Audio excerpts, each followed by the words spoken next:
साथ संगत जी, वीडियो शुरू करने से पहले कृपया आप मेरे चैनल को सब्सक्राइब जरूर करें और साथ में बेल आइकन को भी दबा दें ताकि मेरे नए वीडियो का नोटिफिकेशन आपको मिल जाए। और अगर वीडियो अच्छा लगे तो कृपया लाइक, कमेंट और ज्यादा से ज्यादा शेयर करें। अब देर न करते हुए आज की साखी शुरू करते हैं। साथ संगत जी, क्या जो कुछ हम जीवन में कहते हैं, क्या उसे अपने जीवन में उतारते हैं या बस दूसरों को सुनाने के लिए ही कहते हैं? हम सब अच्छी अच्छी बातें तो कर लेते हैं, लेकिन अपने जीवन को अच्छा नहीं बना पाते, क्योंकि हमारी कहनी और करनी में बहुत फर्क होता है। हम जो कहते हैं वो कभी भी अपने जीवन में नहीं करते।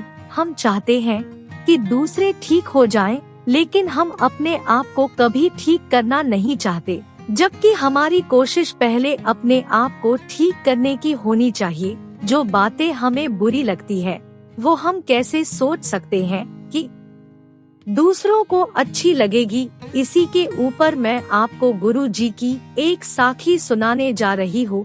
आशा है आपको बहुत पसंद आएगी। चलो अब साखी शुरू करते हैं।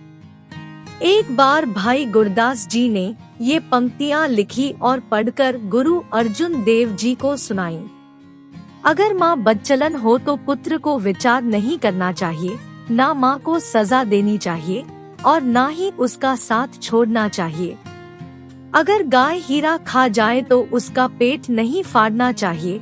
अगर पति बाहर पराई स्त्रियों के पास जाता है तो उसकी पत्नी को उसकी नकल नहीं करनी चाहिए, बल्कि पवित्रता रखनी चाहिए। राजा चमड़े के सिक्के चलाए, ब्राह्मण शराब पिए तो लोग मजबूर ममत है। अगर गुरु परीक्षा ले तो शिष्य को डगमगाना नहीं चाहिए। इस प्रकार इन सब उदाहरणों के द्वारा आप शिष्य को आडोल रहने की हिदायत दे रहे थे। गुरु साहिब ने सुना तो सोचा कि इन्होंने बानी तो बहुत ऊंची कह दी है, लेकिन इसमें अहंकार की बू आ रही है, इन्हें आजमाना चाहिए। ये सोचकर गुरु साहिब ने गुरदास जी को कहा, मामा जी, काबुल से घोड़े खरीदने हैं, आप जाकर खरीद लाओ। भाई गुरदास जी ने कहा, बहुत अच्छा जी। उन दिनों में कागज के नोट नहीं हुआ करते थे, सोने की अशर्फियाँ होती थी। गुरु साहिब ने अशर्फियों की थैलियाँ मंगवा कर आगे रख दी। भाई गुरदास जी ने अपने हाथ से गिनकर थैलियों का मुंह बंद किया और संदूकों में डालकर खच्चरों पर लाद ली। उन दिनों रेलगाड़ियाँ नहीं होती थी। भाई गुरदास जी बड़े विद्वान थे। रास्ते में चोर डाकुओं को शक ना हो, इसलिए कुछ शिष्यों को साथ लेकर गांव-गांव में सत्संग करते हुए काबुल पहुँचे। काबुल में गुरदास जी घोड़ों के पठान सौदागरों से मिले, उनके साथ घोड़ों का सौदा तय किया और कुछ शिष्य घोड़े लेकर लाहौर गुरु जी के पास चले गए। अब रकम चुकाने के लिए गुरदास जी तंबू में गए और जैसे ही उन्होंने संदूक खोलकर थैलियों के मुंह खोले तो उन्हें अशर्फियों की जगह कंकड़ और पत्थर दिखाई दिए। गुरदास जी ये देखकर बहुत हैरान हुए। उन्होंने सोचा कि पठानों के साथ सौदा किया है, वो रकम लेने के लिए बाहर खड़े हैं। घोड़े गुरु साहिब के पास भेज चुका हूँ, अगर पठानों को रकम न दी तो जान से मार देंगे। गुरदास जी ने बहुत आंखें मल मल कर देखा कि कहीं मुझे वहम तो नहीं हो रहा, मगर फिर भी उन्हें कंकड़ और पत्थर ही दिखाई दिए। आखिर पठानों के डर से पिछली तरफ से तंबू फाड़कर बाहर निकलकर भाग गए। वो इतना डर गए कि सहायता के लिए गुरु साहिब के आगे अरदास करना भी भूल गए। न लाहौर ठहरे न अमृतसर, सीधे काशी जा पहुँचे। उधर जब शिष्यों को तंबू के बाहर इंतजार करते हुए काफी देर हो गई और भाई साहब बाहर ना निकले तो शिष्य खुद तंबू के अंदर गए। वहाँ उन्होंने देखा कि संदूक खुला है, थैलियों के मुंह भी खुले हैं और अशर्फियाँ पड़ी हुई है, लेकिन भाई गुरदास जी गायब है और तंबू भी पीछे से फटा हुआ है।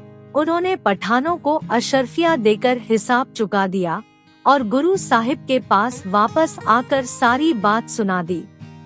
अब महात्माओं का काम तो सत्संग करना ही है। सो भाई गुरदास जी ने काशी में जाकर सत्संग करना शुरू कर दिया। सैकड़ों लोग उनके सत्संग में आने लगे। जब लोगों ने उनका सत्संग सुना तो कहने लगे कि ये बड़े महात्मा है। काशी का राजा भी आपके सत्संग में आने लगा और कुछ ही दिनों में आपका भक्त बन गया। कुछ महीनों बाद गुरु साहिब जी को भाई गुरदास जी का पता चल गया। उन्होंने काशी के राजा को चिट्ठी लिखी कि आपकी सभा में हमारा एक चोर है, उसके हाथ पांव बांधकर हमारे पास भिजवा दो। चोर को ढूंढने की जरूरत नहीं, सिर्फ सार्वजनिक स्थानों या सत्संग में चिट्ठी पढ़कर सुना देना। जो चोर होगा वो अपने आप ही बोल पड़ेगा। अब सत्संग में सारी संगत बैठी हुई थी और भाई गुरदास जी सत्संग कर रहे थे। राजा ने वहां चिट्ठी पढ़कर सुनाई कि हमारी सभा में गुरु अर्जुन साहिब का एक चोर है। गुरु साहिब का हुक्म है कि उसे रस्सियों से बांधकर उनके पास भिजवा दिया जाए। राजा की बात सुनते ही गुरदास जी उठकर बोले, मैं ही गुरु साहिब का चोर हूँ, मुझे रस्सियों से बांधकर गुरुजी के पास ले चलो। सत्संग में सन्नाटा छा गया। लोग कहने लगे, आप चोर नहीं, आप तो बड़े महात्मा हैं, चोर कोई और होगा, अब रस्सी कौन बांधे। गुरदास जी ने अपनी पगड़ी के साथ खुद ही अपने आप को बांध लिया। कहाँ काशी और कहाँ अमृतसर। उसी हालत में अमृतसर आए। इसका नाम प्रेम है। गुरु साहिब ने कहा, मामा जी फिर वही बात सुनाओ। अब वो बात कौन सुनाए, अनुभव हो चुका था। गुरु साहिब के पैरों पर गिर पड़े और ये बात कही, अगर माँ ही बेटे को जहर दे तो उसको कौन बचा सकता है। अगर चौकीदार ही घर में चोरी करता है तो फिर रक्षा कौन कर सकता है। अगर नाव वाला ही नाव को डुबो दे तो कौन बचा सकता है। अगर रास्ता बताने वाला ही जानबूझकर उल्टे रास्ते पर चलने लगे तो पीछे चलने वाले किसके आगे फरियाद करें। अगर बाढ़ ही खेत को खाना शुरू कर दे तो खेत की रखवाली कौन करेगा। इसी प्रकार अगर गुरु स्वांग करे या शिष्य को भरमाए तो बेचारे शिष्य की क्या ताकत है कि वो स्थिर रह सके। मतलब तो ये है कि जब भूचाल आता है तो बड़े बड़े पहाड़ हिल जाते हैं, वृक्ष हिल जाते हैं, मकान गिर जाते हैं। अगर गुरु स्वांग करे तो वो आप ही शिष्य को स्थिर रख सकता है और कोई नहीं। साथ संगत जी, हम में से बहुत सारे लोग होंगे जो गुरु के चोर होंगे, क्योंकि हम में से बहुत से लोग हर बार कहते हैं कि हम गुरु से प्यार करते हैं, गुरु की साथ संगत से प्यार करते हैं, गुरु घर से प्यार करते हैं, पर ये सब दिखावा मात्र होता है। कई बार हम में से कई लोग गुरु घर में बैठकर भी झूठ बोल देते हैं। हम समझ भी नहीं सकते कि उसका नतीजा क्या हो सकता है।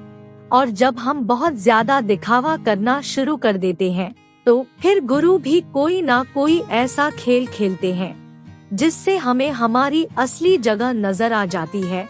हम कितनी भी चालाकी या कितनी भी चतुराई क्यों ना करें, लेकिन हम गुरु से कभी भी जीत नहीं सकते। गुरु गुरु ही होते हैं। हमेशा निमाना बन के रहना चाहिए और कभी भी ऊंचे बोल नहीं बोलने चाहिए। गुरु घर की ही बनी है। ऊंचे बोल ना बोलिए, करतारो डरिए। इसलिए साध संगत जी, हमने जो कुछ भी बोलना हो वो सोच समझकर बोले, खासकर तब जब हम गुरु घर में हो या गुरु की बात कर रहे हो।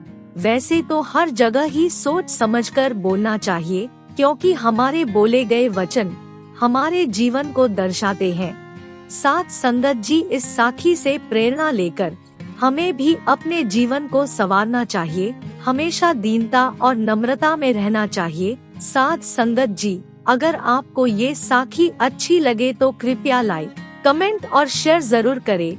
आपके प्यार और स्नेह के लिए बहुत बहुत धन्यवाद।